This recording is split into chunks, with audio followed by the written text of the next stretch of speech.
ماذا تظنين بأظافر؟ ليس في شيء. هل أنت خائفة؟ أنا لست خائفة.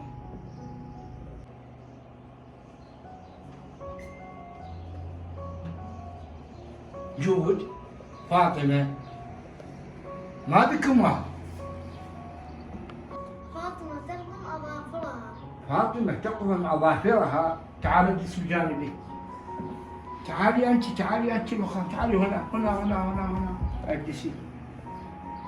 يا جود ويا فاطمة، أن قضم الأظافر بالأسنان هذا شيء خاطئ، لأن هذه الأظافر تحمل بداخلها بكتيريا وجراثيم وديدان ناعمة لا نراها بالعين.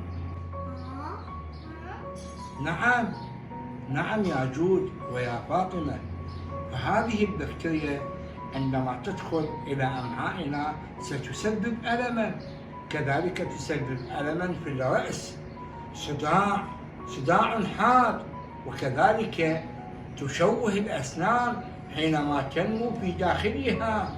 لذلك علينا ترك قضم الأظافر ونعمل على أن نلعب بلعبنا الجميلة.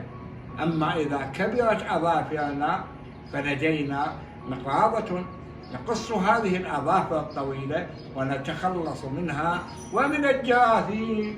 والآن تعالوا في حضن جدكم أحبتي.